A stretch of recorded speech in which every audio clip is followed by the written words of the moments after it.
Ya, terima kasih Kartika. Saya juga ingin mengucapkan terima kasih untuk semua rekan-rekan mahasiswa, ibu bapak, dan semua rekan-rekan yang hadir, baik dari akademisi maupun tidak. Saya sangat berterima kasih karena meluangkan waktu, terutama di bulan puasa ya. Jadi saya juga ingin mengucapkan selamat berpuasa bagi yang sedang menjalankan ibadah puasa. Semoga ibadah puasa bisa menjadi lebih baik dan bisa diisi dengan bermanfaat. Salah satunya adalah dengan mengikuti webinar Jurnal Strategi Desain dan Inovasi Sosial yang ke-7 ini. Ya, jadi seperti yang tadi sudah disampaikan oleh Kartika tadi, memang webinar ini agak spesial gitu ya, karena ada dua hal. Yang pertama adalah webinar ini sekaligus juga menandakan terbitnya Jurnal Strategi Desain dan Inovasi Sosial yang keempat kali, empat kali terbitan, edisi 2 volume 2. Lalu kemudian juga paling utama sekali juga sebagai pre-event dari Seminar Nasional Desain Sosial 2021 yang akan diadakan tanggal 3 sampai 4 Mei. Jadi semoga juga semua yang hadir di sini bisa melihat bahwa memang Fakultas Desain Universitas Pelita Harapan itu berkomitmen memang untuk mengedepankan ya isu-isu tentang desain sosial tadi. Nah, saya akan memulai presentasi saya dan saya akan share screen.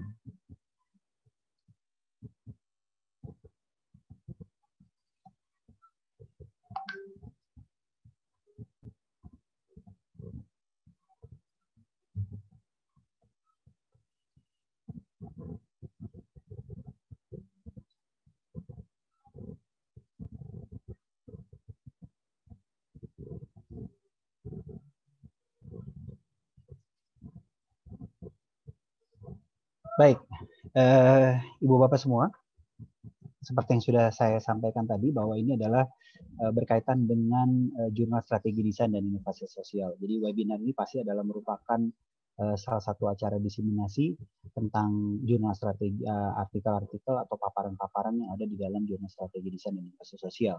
Nah, pada hari ini kita memang akan melihat dan menerawang adaptabilitas desain sosial di masa pandemi.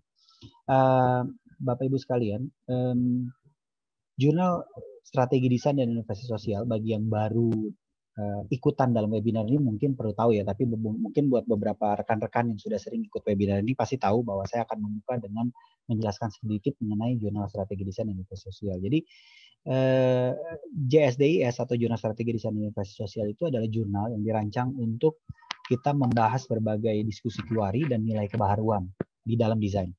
Nah, apa yang kita bicarakan nilai kebaruannya itu adalah kita ingin melihat bahwa desain itu harus berada pada tataran strategis dan inovatif yang mendorong perubahan sosial di masyarakat. Jadi ini merupakan apa ya ruang lingkup dari JSDS.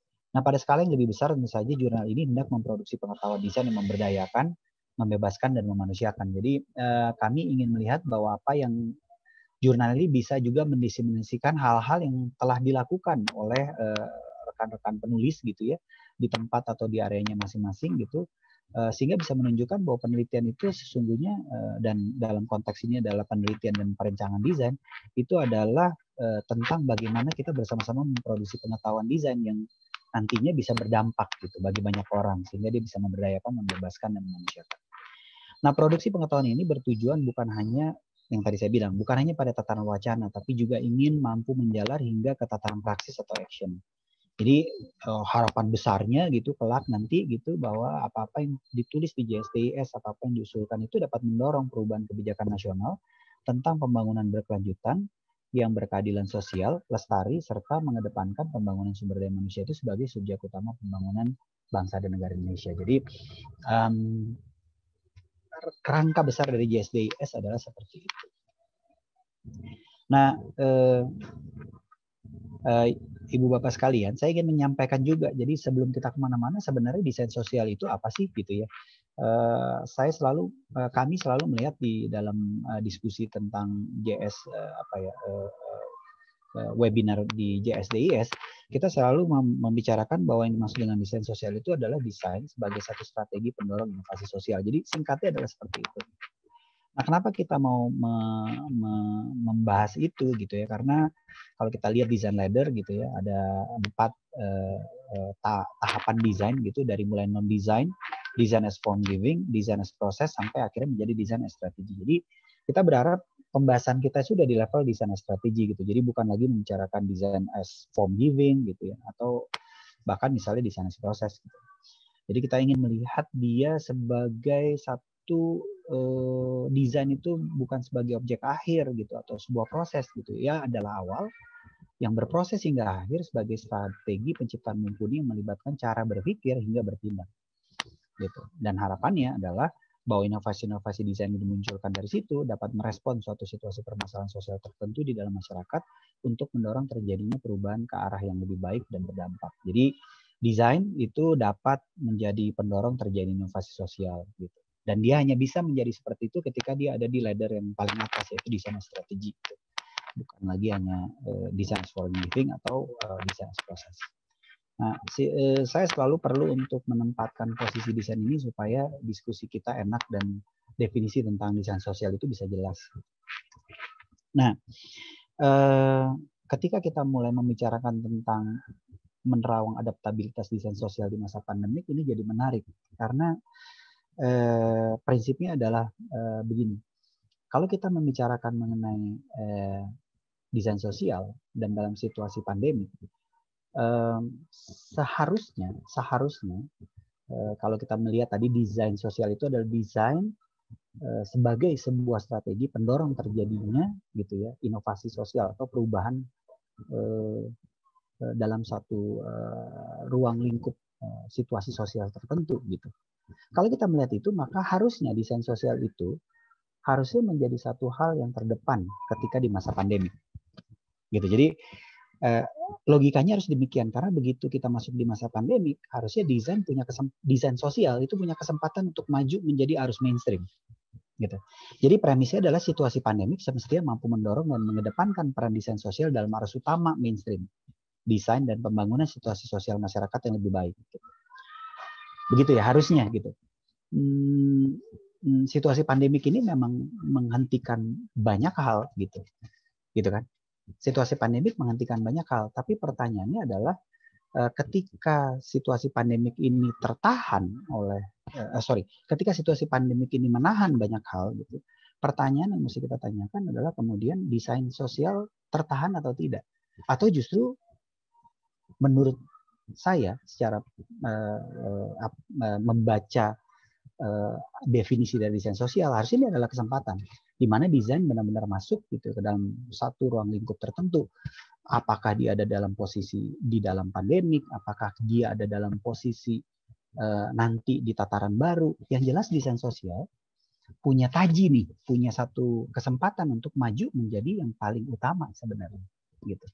Mungkin rekan-rekan di sini berpikir, loh memangnya kenapa kalau hanya desain saja, kenapa Pak gitu. Tentu tidak ada yang salah dengan kalau kita berbicara tentang desain saja gitu, tapi saya ingin menyampaikan ketika kita berbicara mengenai desain sosial, kita ketika membicarakan desain sebagai strategi untuk mendorong terjadinya perubahan sosial, dan perubahan sosial itu bisa dibaca sebagai satu situasi pandemik, maka saya berpikir inilah kesempatan dari desain sosial. Nah, tapi itu pertanyaannya adalah apakah kemudian gitu ya, atau benarkah demikian gitu kan? Atau seperti semua aspek lain di hadapan pandemik gitu ya, desain sosial berhenti karena tak mampu berbuat banyak.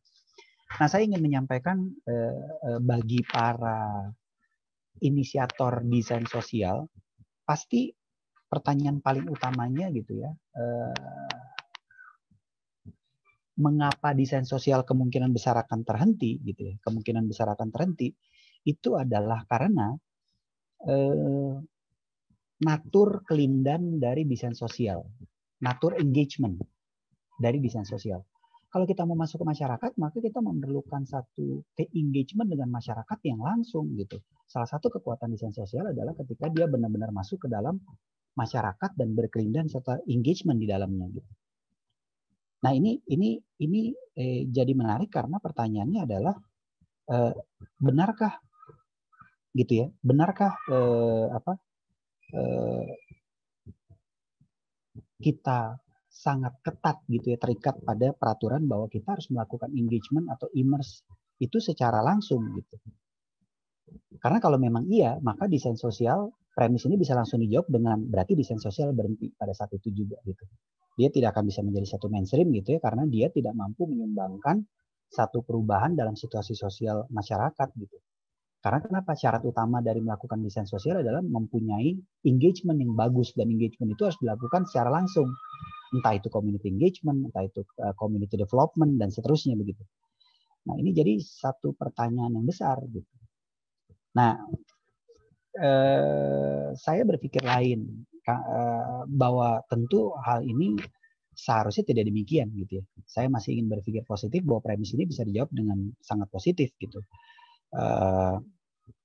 Dan saya ingin mencoba menjawabnya gitu ya, tantangan tersebut dengan melalui 3 subbahasan. Yang pertama adalah mari kita melihat sejarah desain sosial, lalu yang kedua kita bicarakan ketangguhan dan adaptabilitas desain sosial di masa pandemik, dan terakhir adakah moda kerja desain sosial di masa pandemik dan beyond. Jadi nanti kita lihat. Oke, mari kita berbicara mengenai sejarah desain sosial. Kalau kita bicara tentang sejarah desain sosial itu selalu ada 2 kutub di dalam desain sosial gitu. Satu adalah yang benar-benar mengedepankan tentang aspek sosial gitu ya, tentang bagaimana desain bisa memberdayakan masyarakat gitu, yang artinya adalah di mana kaidah sosial dalam pemberdayaan melalui desain itu lebih kuat, dengan tujuan atau maksud itu adalah membebaskan dan memanusiakan siapapun atau semua stakeholder yang terkait atau apa ya, saling bertautan gitu ya dengan sebuah karya desain. Jadi alur ini lebih dekat dengan ranah action research, participatory action research gitu ya.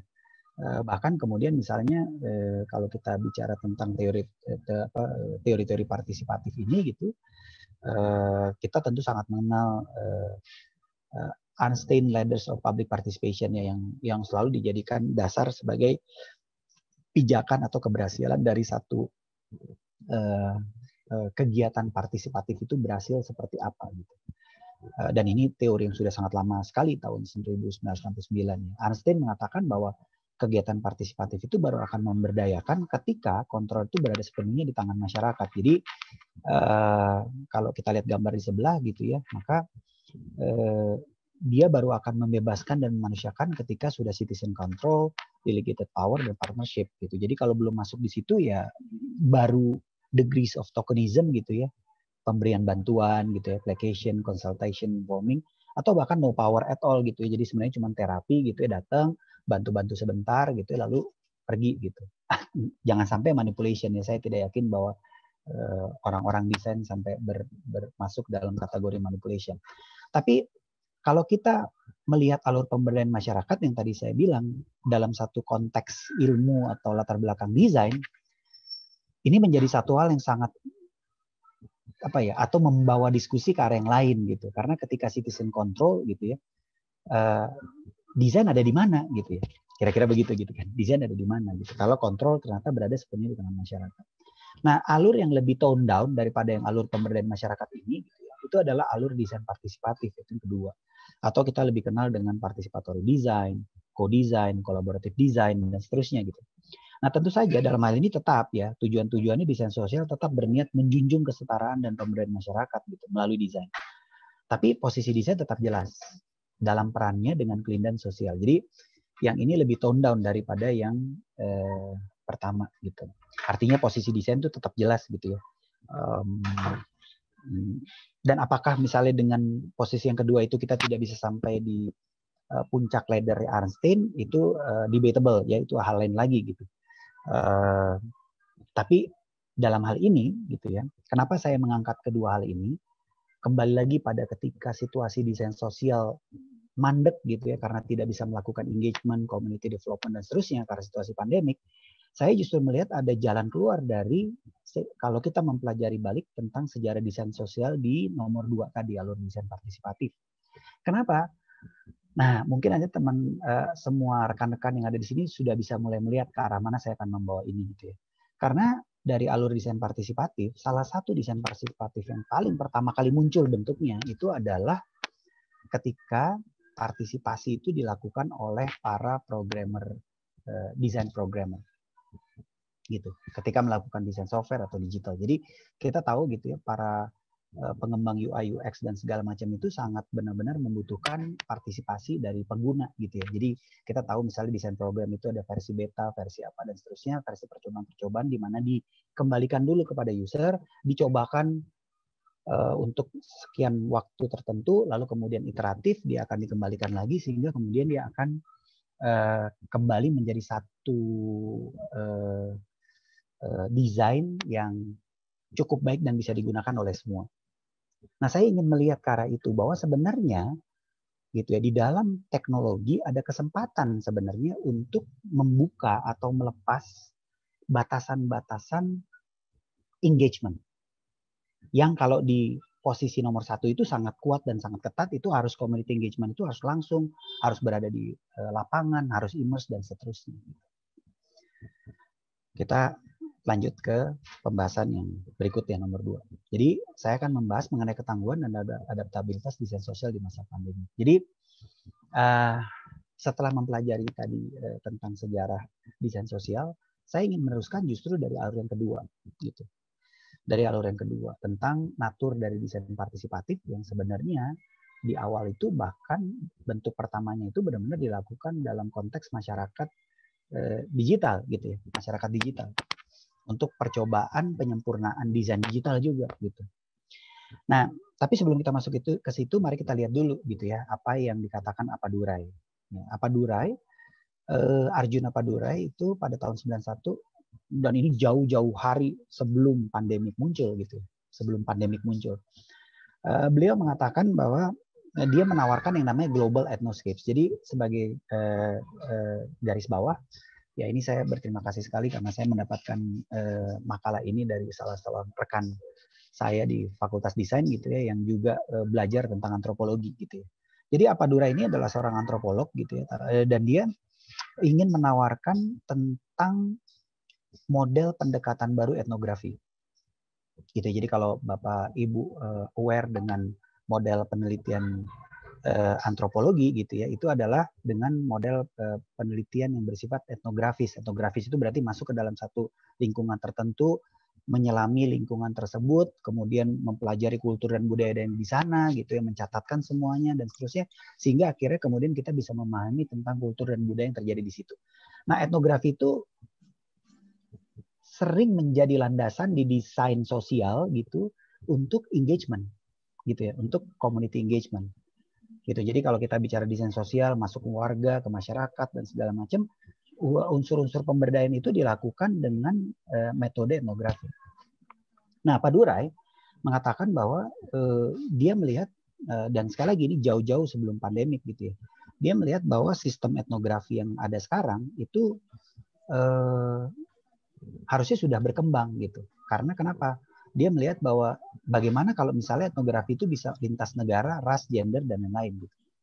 Dan dia melihat bahwa ini menjadi perlu gitu karena dia ada pengaruh Marxian juga ya kalau dibaca di situ, post Marxist khususnya gitu. Dia melihat bahwa situasi masyarakat itu juga dipengaruhi oleh hal-hal yang lebih luas dan global. Dengan arti kata lain bahwa perlu melihat di luar konteks gitu. Jadi kebayang ya, kalau etnografi tapi harus melihat di luar konteks, sementara sebenarnya etnografi itu sangat kontekstual gitu. Nah, oleh karena itu gitu ya, dia meminjam Anderson punya Imagine Community gitu ya, kesamaan imajinasi. Jadi dia mengatakan bahwa sebenarnya ini sangat mungkin dilakukan karena kenapa? Apa yang dianggap oleh masyarakat sebagai kelompok dia gitu ya, gitu kan, kultur dia, budaya dia itu sebenarnya adalah satu Imagine Community gitu, karena komunitas itu dibangun atas dasar kesamaan imajinasi gitu. Ya, dan misalnya contohnya gitu ya, Indonesia dibangun sejak tahun 1945 atas kesamaan imajinasi kita mau membuat satu negara Indonesia namanya gitu kan, gitu. Kita nggak tahu imajinasi ini bertahan sampai kapan gitu ya. Nah, tapi itu adalah kesamaan imajinasi, artinya batasnya adalah batasan imajinatif gitu. Nah, Appadurai berargumen gitu ya, sehingga kalau memang batasannya adalah imajinatif, berarti batasan ini dapat dilampaui sebenarnya, gitu. Oke, jadi saya mau bermain-main dengan ide tersebut gitu. Nah, sehingga dengan demikian gitu, kalau kita membalikan dalam konteks desain sosial seharusnya juga bisa bekerja begitu gitu. Dia tidak kaku gitu. Dan situasi pandemik itu justru membuka batasan-batasan tersebut. Ya kita tahu gitu ya, seperti hari ini kita berkumpul gitu ya di ruang digital, teman-teman bisa berada di mana saja gitu. Bayangkan kalau misalnya apa yang kita sebut webinar ini di masa offline dulu ya, kita tidak ada pandemik, sangat berat sekali gitu ya teman-teman dari luar UPH, luar Tangerang gitu, nggak usah jauh-jauh gitu ya, masih sama-sama satu Pulau Jawa, kita tidak bisa berada bersama-sama di sini berdiskusi dan ngobrol gitu ya tentang hal-hal tersebut. Gitu. Artinya bahwa dalam hal ini berarti desain sosial harusnya juga mampu berpikir seperti apa yang ditawarkan oleh Appadurai gitu, membayangkan bahwa ini adalah tentang imagine community gitu, bahwa komunitas ini batasannya diperlebar sekarang. Gitu.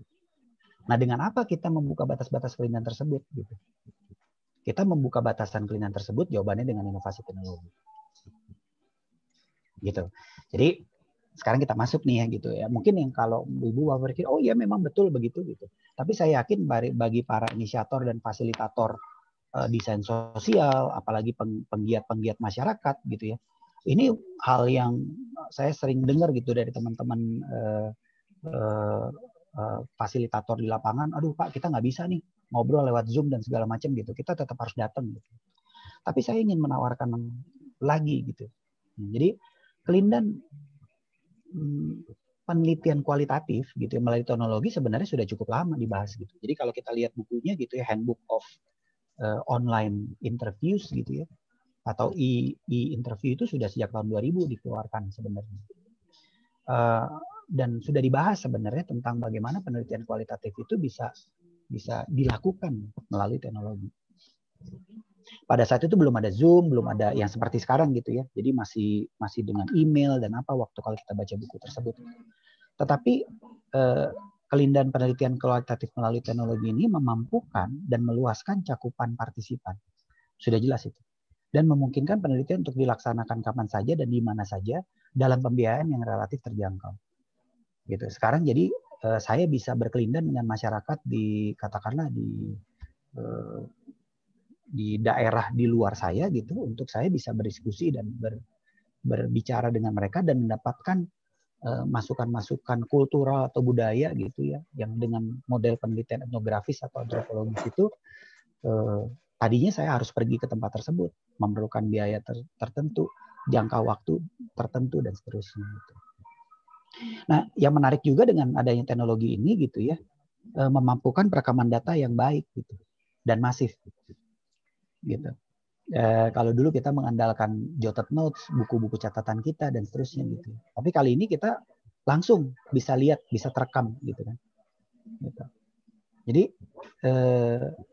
dia punya data yang baik, masif, tapi terjaga kualitasnya. Nah, ibu bapak sekalian, pandemik mengakselerasi semua ini. Itu jelas. Kita semua yang tadinya tidak aware gitu, tentu ada gitu ya. Dulu bayangkan sejak tahun 2000 sudah ada tentang penelitian kualitatif melalui teknologi sudah dibahas. Tapi berapa banyak dari kita yang melakukan hal tersebut gitu ya. Oleh karena itu pandemik jelas mengakselerasi semua hal tersebut. Gitu. Dan ini satu catatan penting lagi yang menarik. Situasi teknologi ini ternyata mengoneksikan kita gitu ya dengan generasi yang sekarang ada gitu. Mohon izin panitia boleh di mute. Oke.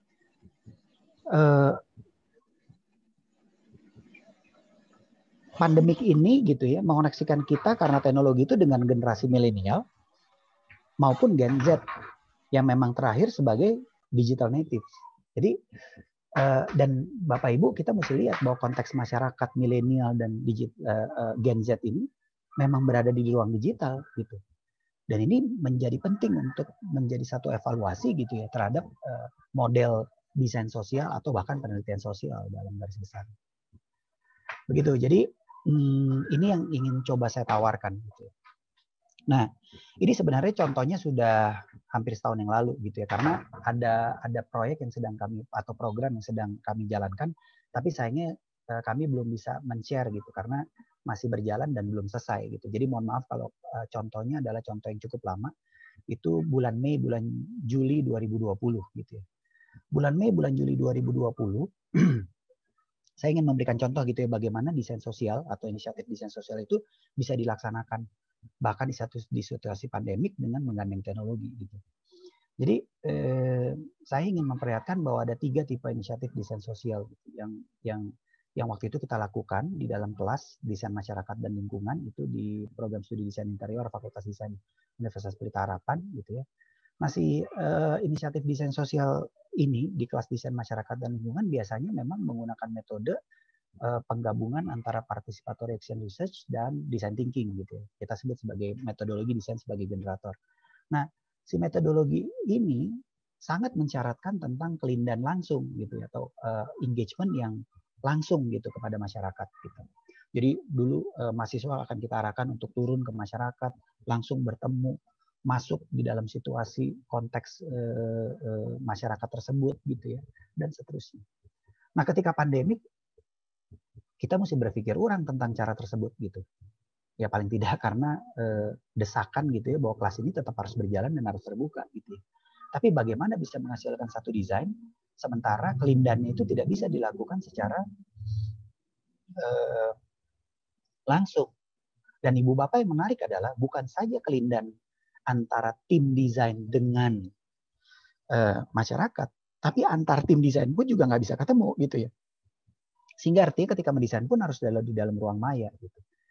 Nah, oleh karena itu izinkan saya untuk memperlihatkan 3 contoh gitu yang menggabungkan atau mengembangkan kegiatan di platform di dalam kelas ini gitu ya. Yang pertama adalah inisiatif desain sosial yang mengembangkan sepenuhnya kegiatan di platform digital. Jadi platform digital ini dibangun untuk mengembangkan kesadaran konservasi air di masyarakat bertajuk Nabung Air Next. Jadi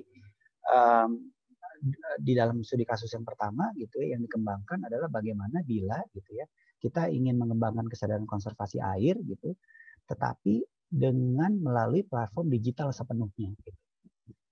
Dan kelindahannya, interaksinya pun juga ada di platform digital tersebut. Jadi si platform digital tersebut bukan hanya untuk memberikan katakanlah pendidikan atau perluasan wawasan gitu ya kepada siapapun yang membaca itu melalui misalnya video atau misalnya katakanlah campaign awareness dan seterusnya gitu, tapi juga interaktif gitu. Di situ ada permainan-permainan gitu di mana semua orang bisa ikut gitu ya, dan kemudian bisa mencoba gitu ya kegiatan-kegiatan di situ. Jadi mereka aktif juga gitu. Misalnya ada 7 days challenge untuk saving the water gitu, dan dia harus ikut selama 7 hari tersebut gitu. Lalu kemudian nanti dia akan masukkan hasilnya secara digital gitu, prosesnya setiap hari gitu, sampai hingga akhirnya ada ukuran-ukuran yang mereka mesti capai sehingga mereka belajar tentang konservasi air. Gitu. Jadi yang pertama full sepenuhnya kegiatan di platform digital. Nah yang kedua itu ada model inisiatif yang lain lagi, yaitu desain sosial dengan strategi kelindahan kombinasi daring dan luring, jadi offline dan online. Gitu. Nah ini terjadi karena inisiatif desain sosial ini berbentuk satu festival kreatif. Gitu ya. Nanti saya akan putarkan videonya, mungkin ada beberapa rekan-rekan yang sudah pernah menonton video ini, tapi bagi yang belum saya pikir akan menjadi menarik juga untuk melihat gitu. Nah si festival kreatif Vitas Anak Muda ini di satu kampung ini sudah dilaksanakan sejak tahun 2017 gitu. Lalu mereka laksanakan 2018, 2019. Lalu waktu tahun 2020 mereka menolak, anak-anak muda di kampung ini menolak untuk berhenti karena pandemi. Jadi mereka tetap mau menjalankan. Lalu apa yang bisa kita lakukan ya bersama mahasiswa dari prodi desain interior gitu ya. Kami masuk dan bersama-sama mengembangkan festival yang mengombinasikan daring dan luring. Kenapa sih nggak luring aja gitu ya? Misalnya ditanya gitu kenapa kenapa nggak daring aja, maaf bukan luring. Kenapa nggak daring aja? Kenapa nggak online aja semuanya gitu ya? Kenapa mesti ada offline-nya gitu? Karena bagaimanapun juga si festival ini melekat pada konteks lingkungan kampung tersebut. Jadi Ambrek-nya melekat pada festivalnya bernama Ambrek gitu ya. Jadi Ambrek ini melekat pada kampung di Tangerang Selatan. Gitu. Jadi, mohon maaf, sedang ada motor lewat. Jadi, dalam konteks ini, pelaksanaan festival secara offline itu diperlukan untuk menguatkan identitas, gitu. Tetapi pelaksanaan secara online itu memungkinkan banyak orang untuk bisa ikut sebenarnya, gitu, dan berpartisipasi terhadap festival yang digagas tadinya hanya di satu kampung di Tangerang Selatan. Sehingga hasilnya waktu itu yang ikut secara online itu dari berbagai daerah, bahkan sampai keluar pulau ya, sampai keluar pulau gitu. Jadi ternyata gitu inisiatif desain sosial tetap bisa dilakukan dengan strategi online dan offline. Nah, yang ketiga itu adalah yang mengedepankan inovasi desain. Jadi di sini kita mencoba mendesain gitu face shield yang bisa berguna untuk atau ramah untuk pengguna umum dan pengguna khusus atau warga lansia. Nah, ini juga menarik gitu karena ini benar-benar produk desain gitu yang dilakukan. Desainnya dan wawancaranya, pengambilan datanya dan segala macam dilakukan secara online. Lalu kemudian desainnya dilakukan kombinasi online dan offline gitu ya. Lalu kemudian pada saat harus diuji cobakan kepada user dilakukan secara offline. Karena bagaimanapun juga si pengguna harus bisa mencoba hasil desain tersebut. Jadi desain masih berbentuk fisik dalam hal ini gitu ya. Gitu. Tapi ternyata semuanya bisa kita lakukan di dalam berbagai dimensi-dimensi tersebut, itu kita bisa lakukan. Oleh karena itu kita melihat bahwa ini sesungguhnya sangat mampu ya kalau kita bicara gitu. Saya putarkan video ya sebentar.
Terima kasih sudah bisa hadir di sini untuk bisa merekatkan, walaupun di masa pandemik kita masih tetap produktif untuk melakukan kegiatan yang sifatnya bersosialisasi, tetapi dengan menerapkan protap dari protokol kesehatan COVID itu sendiri.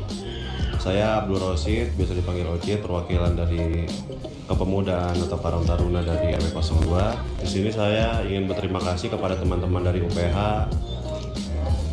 mahasiswa-mahasiswinya, khususnya di bawah naungan Bapak Martin sebagai dosen kalian, karena telah masih mau berkontribusi di kampung saya ini, khususnya di RW 02. Nama saya Bagus Setiaji, saya ketua acara Festival Layangan-Layangan Karang Taruna Pondok Pucung.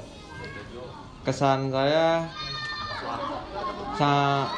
ini sangat membantu ya, untuk membantu berkreativitas anak-anak pemuda Karang Taruna Pondok Pucung.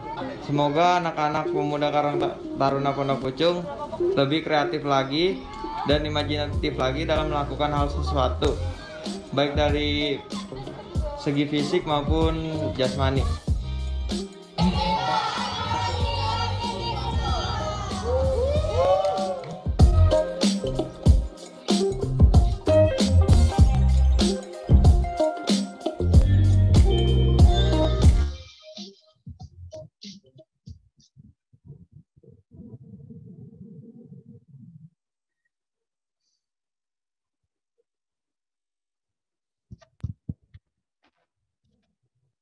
Oke, saya lanjut lagi. Ya, dari hal tersebut, gitu, dari pengalaman tersebut, maka saya mencoba memberikan 3 moda kerja desain sosial di masa pandemik dan beyond. Yang pertama itu adalah saya akan bagi menjadi 3 moda kerja penelitiannya, moda kerja desain, dan moda kerja aksi. Modal kerja penelitian khususnya di fase kelindan itu kita bisa menggunakan model e-interview berbasis penelitian kualitatif gitu ya. Nah, tadi kita sudah bicarakan ya keuntungan dari modal kerja ini, jumlah partisipan dan wawancara bisa lebih banyak, waktu biaya lebih fleksibel dan optimal, rekaman hasil wawancara lebih akurat gitu ya, dan yang terpenting adalah terbukanya akses narasumber. Jadi dari pengalaman kita ketika kita mencoba mencari pendapat-pendapat para narasumber gitu yang tadinya sangat sulit aksesnya gitu, tapi karena melalui e-interview mereka malah mungkin bisa karena tidak perlu datang gitu ya, tidak perlu menghabiskan waktu di jalan dan seterusnya. Begitu waktunya cocok, mereka mau gitu untuk diskusi dengan kita gitu. Pada saat itu bahkan sampai dari pihak yang waktu itu menjadi petugas Satgas Covid misalnya gitu ya, itu bisa kita dapatkan gitu.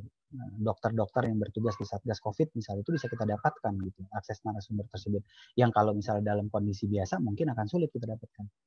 Nah, hal lain juga yang menarik dari interview itu adalah memungkinkan ruang wawancara di tempat yang paling privat dari partisipan. Jadi seringkali gitu ya kita kalau kita bisa melihat latar belakang kita gitu, banyak orang yang melakukan kelindan di dalam dunia online itu di ruang paling pribadi mereka, di kamar mereka, di rumah mereka, di dalam rumah, yang belum tentu kalau misalnya kita lakukan langsung itu kita bisa dapat akses gitu ya untuk melihat hal tersebut. Yang kedua adalah moda kerja desain, menggunakan platform digital desain kolaboratif. Jadi salah satu pengalaman kita ternyata memang juga banyak platform-platform digital desain yang kita bisa bekerja bersama-sama gitu. Misalnya contohnya Mural dan lain-lain gitu ya, saya tidak bisa menyebut nanti merek gitu ya. Tapi intinya sebenarnya banyak sekali sekarang kita bisa bekerja bersama-sama gitu dalam satu waktu dari tempat yang berbeda gitu kan, untuk mendesain gitu, sehingga juga memudahkan juga untuk kolaborator langsung ikut gitu, atau bahkan para ahli gitu yang kita undang atau expert langsung ikut juga untuk mengomentari desain-desain kita di dalam satu ruang platform yang sama gitu, sehingga anggota komunitas itu bisa dapat bekerja bersama-sama pada satu waktu. Dan yang terakhir adalah moda kerja aksi. Nah, kalau kita bicara moda kerja aksi itu adalah yang kita temukan adalah memang kombinasi gitu, melakukan aksi secara fisik maupun melalui platform digital, ini yang paling efektif gitu. Karena kombinasi ini memungkinkan terjadinya aksi di pusat kegiatan sebagai pembangunan identitas gitu ya. Tapi tentu saja pusat kegiatan ini kalaupun kita melakukan secara fisik, kita harus melakukan dengan protokol kesehatan dan seterusnya gitu. Tapi di saat yang bersamaan juga kita dapat meluaskan gitu lingkup dari kegiatan aksi ini gitu melalui platform-platform digital. Jadi seperti yang saya sampaikan di contoh Ambrek misalnya gitu ya, pelaksanaan fisikalnya ada di kampung, di salah satu kampung di Tangerang Selatan, tapi pesertanya sampai ada dari Sumatera dan ada dari Jawa Tengah misalnya atau Jawa Timur gitu dan seterusnya gitu, yang ikut bersama-sama kreatif membuat layang-layang gitu ya, desain layang-layang waktu itu bertema COVID misalnya. Jadi dan kesempatannya waktu itu juga kita bukan hanya menggunakan festival kreatif ini hanya untuk bersenang-senang mendesain layang-layang gitu ya, tapi juga menggunakan kesempatan ini untuk mensosialisasikan atau melakukan awareness campaign tentang COVID gitu. Jadi secara langsung di kampung gitu juga melalui media sosial gitu, campaign-campaign tersebut dilakukan dan dilaksanakan. Nah, jadi sebagai penutup, maka saya ingin menyampaikan di awal kita menyatakan premis gitu ya, bahwa situasi pandemik itu mampu. Tadi kan ditanya gitu, situasi pandemik sebenarnya bisa atau tidak sih gitu ya. Menurut saya yakin bahwa kita memang mampu mendorong dan mengedepankan peran desain sosial sebagai arus utama atau mainstream desain dalam pembangunan situasi sosial yang lebih baik gitu. Saya percaya dengan itu gitu, karena contoh-contoh tadi yang sudah disampaikan. Nah, saya ingin mengkaitkan sedikit juga dengan Seminar Nasional Desain Sosial yang akan berlangsung tanggal 3-4 Mei gitu. Waktu kami melaksanakan ini, temanya juga yang kita ambil adalah itu, adaptabilitas dari desain sosial gitu. Bisa nggak sih desain sosial bergerak gitu? Punyakah dia strategi dan inovasi di masa pandemik gitu? Yang mencengangkan buat kita adalah seminar ini memunculkan dan mendapatkan 175 abstrak. Artinya ada 175 strategi dan inovasi gitu ya, dari berbagai dimensi gitu tentang adaptabilitas desain sosial gitu. Ini akan muncul banyak strategi dan inovasi desain di tengah-tengah masa pandemik. Jadi ini luar biasa sekali gitu. Saya tidak sabar untuk melihat atau mengikuti Seminar Nasional Desain Sosial nanti hari Senin dan Selasa tanggal 3 sampai 4 Mei. Selain itu juga ternyata gitu ya dari keynote speaker waktu kita minta gitu juga sangat menarik gitu. 4 keynote speaker yang akan berbicara nanti itu juga luar biasa gitu. Nanti misalnya contohnya Pak Dr. Tisna akan membicarakan tentang bagaimana proyek dia di masa COVID gitu ya, melakukan proyek seni rupa gitu. Dalam satu ruang sosial gitu untuk mengangkat sejarah misalnya. Lalu kemudian ada nanti ada Pak Andi Setiawan yang akan membicarakan mengenai kerangka kerja penanganan krisis berbasis komunitas. Gitu. Jadi kita akan diberitahu nih nanti gitu. Dr. Vito nanti akan membicarakan mengenai sebenarnya tantangan gitu ya yang akan kita hadapi nanti di era new normal gitu. Dan terakhir Yusing membicarakan tentang sebenarnya produksi pengetahuan itu harusnya harus melewati produksi fisik gitu. Jadi desain harusnya memang bisa menjadi pembuka gitu, tapi yang lebih penting lagi adalah bagaimana membangun moda-moda sosial gitu dari desain gitu. Nah, jadi ini membuat saya semakin bersemangat gitu ya, dan saya akan menutup di sini gitu. Jadi ini artinya adalah buat saya gitu, saya makin percaya bahwa ini memang kesempatan desain sosial untuk maju dan menjadi arus utama dalam wacana desain keluarga. Demikian presentasi dari saya, semoga bisa bermanfaat buat teman-teman semua. Stay safe, healthy, and productive. Sampai jumpa di Seminar Nasional Desain Sosial 2021 yang akan diselenggarakan tanggal 3 sampai 4 Mei 2021. Dan juga di jurnal Strategi Desain dan Inovasi Sosial di edisi berikutnya yaitu edisi 1 dan volume 3. Untuk edisi 2 volume 2 Ibu Bapak semua nanti bisa mengunduh gitu ya langsung di OJS JSDIS. Kira-kira demikian yang bisa saya sampaikan. Saya kembalikan kepada Kartika. Terima kasih banyak. Ya, terima kasih. Demikian sesi materi pada webinar kali ini berakhir. Terima kasih kepada Bapak Martin untuk materinya yang luar biasa baik. Langsung saja saya persilakan kepada Bapak atau Ibu peserta yang ingin bertanya. Boleh langsung mengajukan pertanyaan atau melalui kolom chat. Silakan Bapak dan Ibu ada yang mau bertanya.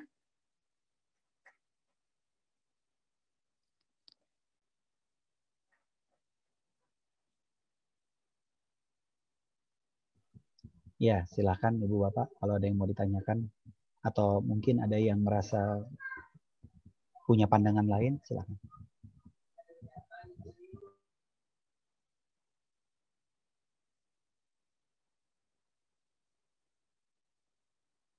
Di sini Pak Alfian mengangkat tangan. Apakah mau bertanya, Pak?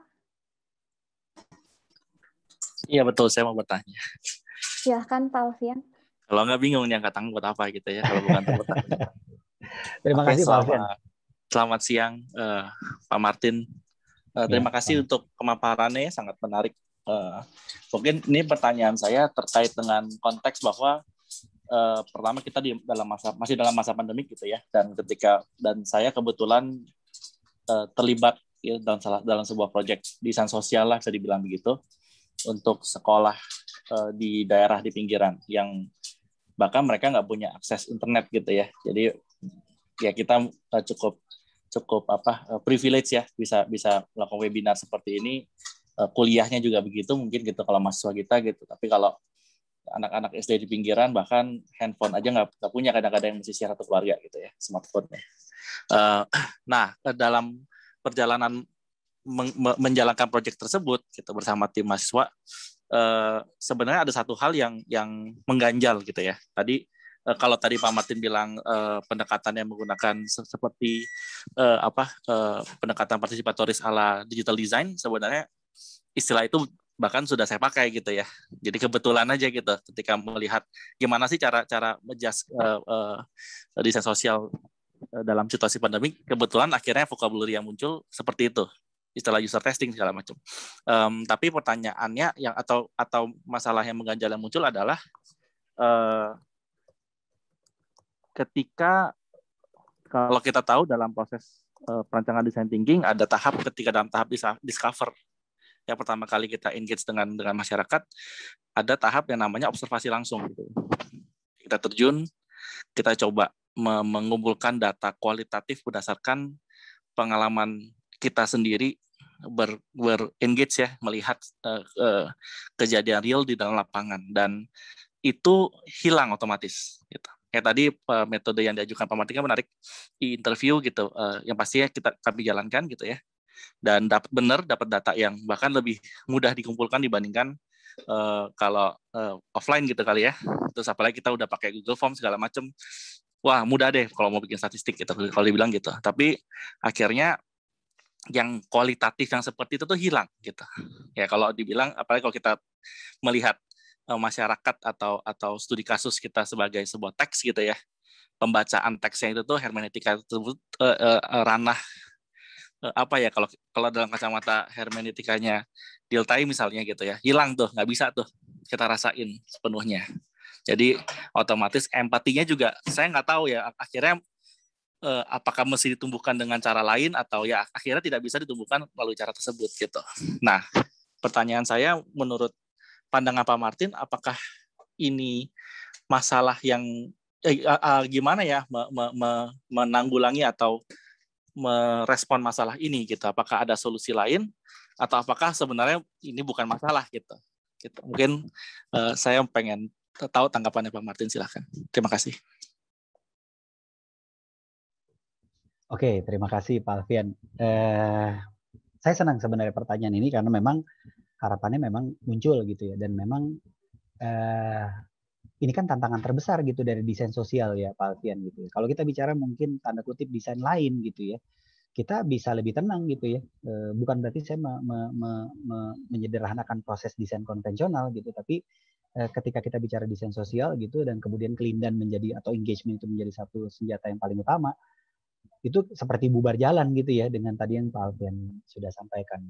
Nah, oke. Nah ini memang yang kita butuhkan adalah pembukaan perspektif yang beyond ya Pak Alfian gitu ya, beyond gitu. Saya bisa paham sekali gitu, saya bisa paham sekali. Tapi begini, kalau kita bicara secara teoritis dulu ya Pak Alfian, kalau kita bicara secara teoritis gitu, di dalam buku-buku atau literatur yang saya baca mengenai online atau interview itu sebenarnya memang yang paling menarik adalah Pak Alfian, ketika seseorang melakukan interview di dalam dunia digital, gitu. Satu hal yang ketika kita berada di dunia offline, gitu ya, tidak atau dengan cepat itu langsung hilang, itu adalah penjagaan awal, Pak. Penjagaan awal. Kenapa? Karena seseorang itu merasa lebih aman. Saya ini lebih aman nih ketimbang saya langsung ketemu dengan Pak Alfian gitu ya. Saya merasa lebih aman gitu untuk diskusi melalui offline karena saya bagaimanapun juga saya hanya melihat Bapak dan Bapak bisa bayangkan waktu buku ini ditulis belum ada Zoom gitu ya. Gitu. Jadi dibayangkan bahwa orang-orang ini berdiskusi atau berwawancara itu melalui SMS gitu ya, melalui SMS dan segala macam. Nah, si orang-orang ini akan merasa langsung nyaman bicara dengan pewawancara karena dia tidak perlu memperlihatkan situasi dia gitu ya. Kesusahan-kesusahan dia. Jadi guard down langsung, Pak. Kalau kita offline, kita perlu ada waktu pendekatan yang cukup panjang tuh gitu ya, ngobrol dulu, duduk dulu di warung mungkin sama-sama gitu ya, empathize dulu kayak Bapak bilang gitu. Tapi begitu kita masuk ke dalam ruang digital, guard down langsung. Karena kenapa? Saya tidak terlalu khawatir gitu bahwa Pak Alfian ternyata keakraban itu gitu ya, yang tadi yang Pak Alfian bilang hilang, tapi justru menjadi satu potensi baru karena dia langsung berani untuk menyampaikan hal-hal yang bahkan paling pribadi gitu karena ada jarak tersebut. Nah, tapi memang ada kekhawatiran juga bahwa dia kemudian membuat yang disebut avatar, Pak. Jadi dia membuat satu identitas baru yang kita nggak bisa tahu. Contoh ya, gitu. Jadi saya langsung maju sekian forward itu teorinya gitu. Saya langsung forward ke sekarang nih, yang sekarang udah terjadi gitu ya situasi kita sekarang. Salah satu misalnya keberanian saya memperlihatkan ruang pribadi adalah dengan tidak menggunakan background. Jadi Pak Alfian bisa langsung masuk ke rumah saya, ada anak saya barusan lewat gitu kan, dan tertawa tuh barusan gitu ya. Oke. Gitu sebagai contoh gitu. Bahwa ruang pribadi saya berani memasukkan Pak Alfian gitu. Yang mungkin kalau Pak Alfian langsung datang ke rumah saya bilang, Pak, di luar kita ngobrolnya ya. Saya nggak bawa masuk ke dalam nih, ke dalam ruangan ini. Gitu. Nah, itu contoh satu hal gitu. Lalu kemudian walaupun balik lagi ya tergantung orangnya juga.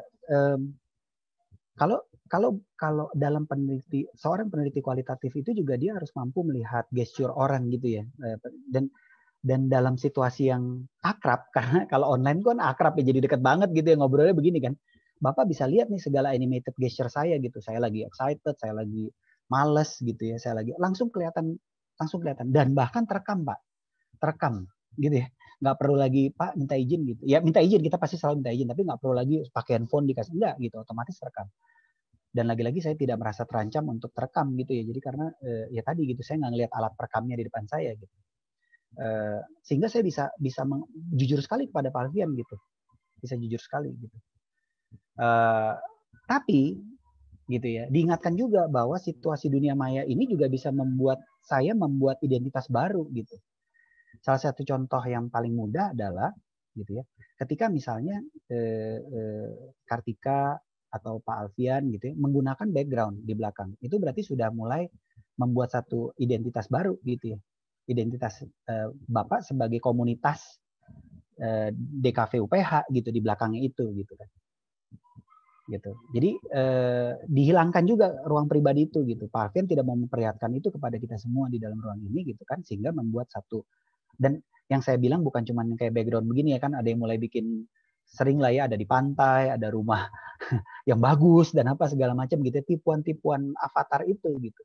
Bahkan lebih jauh lagi gitu ya, saya bisa mengubah muka saya mungkin dengan face app atau apapun gitu. Jadi memang ada kendala-kendala tersebut gitu. Tapi yang ingin justru saya sampaikan gitu, yaitu tadi moda ini kita harus di saat satu situasi terbatas kita harus berani membuka kebaruan-kebaruan itu Pak Alfian gitu. Dan sebagai peneliti kualitatif kita harus mengerahkan segala kemampuan kita tadi untuk melihat tadi gesture saya, cara bicara saya, ngomong saya dan segala macam dan seterusnya gitu. Sangat langsung bisa terlihat. Nah, ada satu lagi yang menarik sebenarnya Pak Alfian, yang tadi saya sempat selipkan sedikit gitu. Berbicara tentang digital native. Jadi yang satu hal yang sering dilupakan oleh para peneliti-peneliti kualitatif konvensional gitu ya, bahwa ada satu generasi nih, dan generasi ini besar sekali jumlahnya gitu ya, yang memang digital native gitu. Jadi mereka punya satu sistem keterhubungan atau engagement yang sudah berbeda Pak. Bahkan dengan Pak Alfian. Pak Alfian mungkin milenial awal sekali mungkin ya Pak, mungkin ya milenial awal sekali gitu ya, gitu. Tapi mungkin Kartika misalnya itu adalah milenial sejati gitu. Nah seperti Kartika mungkin dia nyaman sekali Pak gitu, dan dia bisa engagement di dalam dunia digital bisa gitu. Kalau misalnya dibilang oh kita nggak bisa, saya nggak bisa empathize, mereka bisa banget karena mereka memang biasanya berempati di dunia itu gitu. Coba kalau misalnya ya kita bisa lakukan satu survei sederhana gitu, survei sederhana misalnya, oke, Kartika dan teman-temannya misalnya gitu ya, kita minta, mohon maaf ya Kartika saya jadikan contoh. Ya nggak apa-apa Pak. Kartika dan teman-temannya kita minta untuk berbicara atau kita minta tulis di dalam chat. Mereka akan tulis dalam chat Pak. 90%. Mereka nggak akan berbicara. Jadi mereka memang terbiasa untuk mengeluarkan segala macam emosinya itu di dalam chat itu gitu, bukan langsung dia marah-marah di depan Pak Alfian. Aduh saya nggak suka nih Bapak wawancara begini, nggak ada gitu. Ya, bad hair day-nya dia gitu, kalau mau bad hair day pakai icon emoticon gitu ya, bad hair day gitu. Jadi ya kita mesti siap nih gitu. Peneliti etnografis harus siap bahwa nanti data-data itu berasal dari kaum digital gitu. Ya kita juga mesti mulai melihat ke arah situ gitu. Nah, sedikit lagi adalah bahwa saya setuju tapi Pak, ada satu yang tentu belum terselesaikan. Apa akibatnya ya? Nggak usah jauh-jauh, Pak Alfian tadi cerita masih di Tangerang gitu ya. Apa jadinya kalau kita lagi mau berkelindan gitu ya, engagement dengan warga di pedalaman di Kalimantan atau di Papua gitu ya. Nah itu betul, itu adalah satu hal yang belum bisa diselesaikan gitu ketika akses teknologi itu nggak rata di semua tempat gitu. Begitu Pak Alfian, terima kasih. Kartika juga terima kasih banyak. Terima kasih Pak Martin. Thank you. Ya, terima kasih Pak Martin atas jawabannya. Terima kasih juga Pak Alfian untuk pertanyaannya.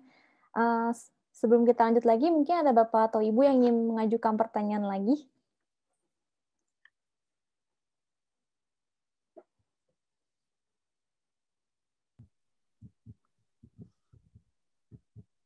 Silakan.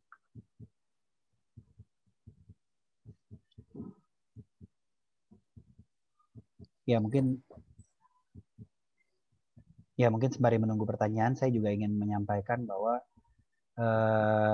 situasi online ini juga salah satu hal yang membuat saya optimis dalam konteks situasi desain sosial adalah tentang bagaimana dalam waktu yang sangat singkat ya, dalam setahun ini saya mendapatkan banyak teman dari nasional gitu maupun internasional. Jadi kalau misalnya mau membayangkan gitu ya, kalau membayangkan misalnya desain sosial ini bisa internasional, ya ini saat yang paling tepat gitu, karena memang keterbukaan akses dari teknologi ini memungkinkan kita misalnya untuk melakukan satu inisiatif desain sosial di luar sana gitu, dan bahkan misalnya ikut misalnya dalam satu inisiatif desain sosial katakanlah di Afrika misalnya gitu ya, atau di mana atau di India gitu. Sekarang jadi memungkinkan situasi tersebut gitu. Ataupun misalnya nggak usah jauh-jauh deh, bekerja sama dulu dengan teman-teman gitu, dengan mitra misalnya di mitra kita yang SND sekarang misalnya dengan UKDW di Jogja atau UNS di Surakarta atau UC Universitas Ciputra di Surabaya, jadi mudah gitu sekarang. Gitu. Jadi satu hal yang bukan lagi terbatas gitu. Jadi saya bisa mulai membayangkan, oh kalau begitu Fakultas Desain Universitas Pelita Harapan bisa dong ikutan kegiatan inisiatif desain sosial di Surabaya dengan teman-teman di Universitas Ciputra. Sangat memungkinkan sekarang. Gitu. Yang dulu kayaknya ribet banget gitu ya, susah gitu, aduh nggak bisa deh gitu kan ya. Susah banget nih join studio gitu, mesti ngirimin mahasiswa ke sana dan sebaliknya dan seterusnya. Kayaknya sekarang udah jadi jauh lebih mudah gitu. Jadi saya ingin optimis gitu sebenarnya.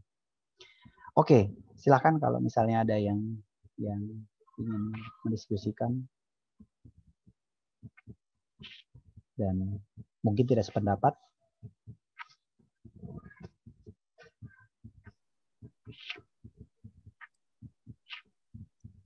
Mungkin sebagai pertanyaan penutup ya Pak Martin, saya mau tanya Pak.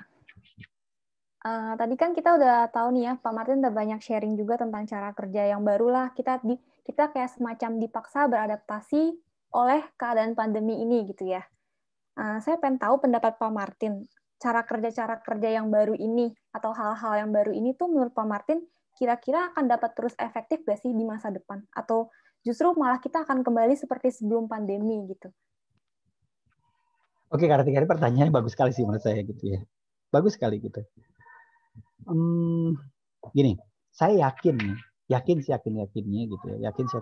Banyak di antara kita di sini mesti ada mahasiswa, ada dosen dan apa segala macam dan seterusnya gitu. Saya yakinnya kalau bicara mahasiswa gitu ya, mahasiswa kayaknya sudah rindu deh untuk kembali seperti dulu gitu ya, kembali seperti dulu. Masa-masa bermahasiswanya gitu ya bisa kembali lagi gitu ya. Masa saya dari kuliah nggak pernah ketemu teman saya gitu kan, misalnya gitu kan, ketemunya cuma gitu. Saya yakin gitu, dan banyak juga mungkin para pengajar gitu atau teman-teman di sini, fasilitator siapapun gitu yang juga ingin segera nih ketemu lagi gitu. Tapi saya pikir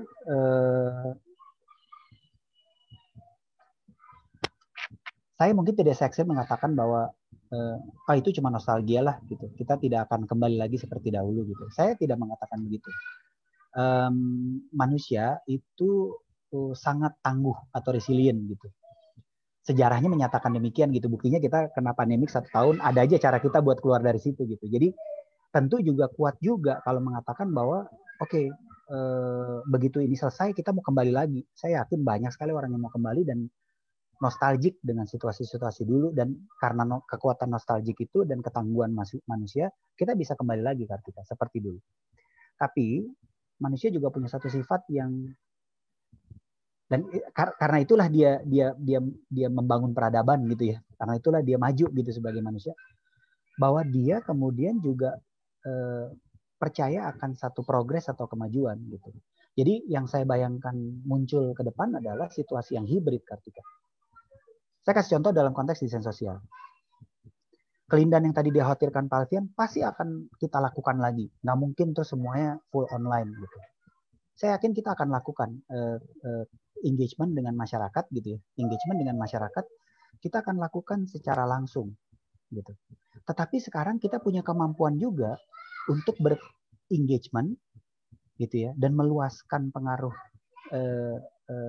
community engagement kita itu, proses engagement yang di pertama itu, yang discover itu di design thinking itu dengan cara online.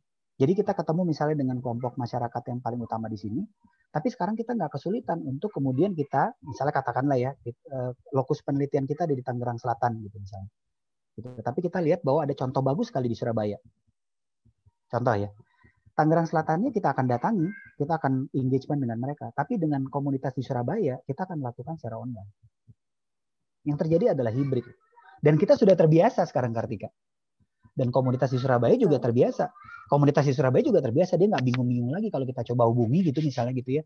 Kita mau dong belajar best practice dari situ. Kita nggak perlu datang ke sana.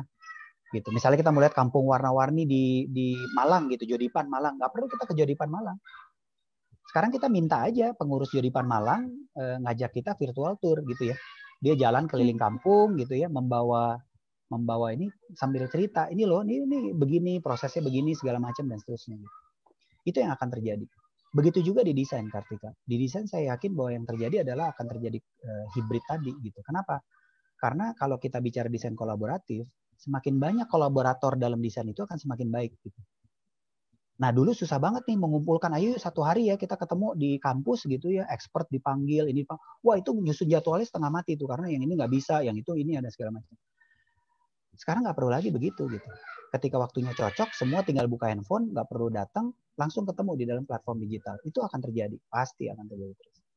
Demikian juga dengan aksi, gitu. Aksi fisikal, tadi yang saya bilang aksi fisikal itu tetap diperlukan sebagai sebuah identitas, gitu ya, di tempat itu, gitu. Tapi tidakkah kita ingin gitu apa yang kita lakukan itu berdampak bukan terhadap daerah itu juga, tapi juga untuk daerah-daerah lain di luar, gitu kan? Kalau kita bicara desain sosial. Dengan situasi digital ini, di saat yang bersamaan kita bahkan bisa mengadakan festival yang tadi saya kasih contoh ya, Festival Kreatif Ambrak itu pada hari itu dilaksanakan di Pucung, tapi di saat yang bersamaan teman-teman di daerah Sumatera sama di daerah Jawa Tengah itu juga ikutan festival itu. Gitu. Jadi saya yakin kita akan yang muncul adalah hibrid gitu. Ya. Karena kita nggak bisa meninggalkan sepenuhnya juga seperti tadi kata Pak Alfian. Gitu kira-kira Kartika. Terima kasih pertanyaannya, bagus sekali. Thank you. Baik, terima kasih Pak jawabannya. Demikian mungkin kita akhiri saja kali ya sesi tanya jawab ini, Pak. Kita biar. Demikian sesi tanya jawab webinar ini berakhir. Sekali lagi saya ucapkan terima kasih kepada Bapak Martin untuk materinya. Sampai bertemu di SNDS 2021. Terima kasih. Terima kasih Bu Bapak Terima kasih semua. Pak Martin. Terima kasih. Terima kasih Pak Guspara. Terima kasih. Ya, sama-sama. Mari. Terima kasih Pak Martin. Terima kasih Pak Alfian pertanyaannya Pak. Thank you Pak. Ya, jadi peramai suasana. Siap Pak. Terima kasih. Memang penting Pak pertanyaan itu diajukan. Terima kasih Bu Elda. Pak Purwanto, terima kasih. Bu Winta, terima kasih sudah hadir. Aku makan.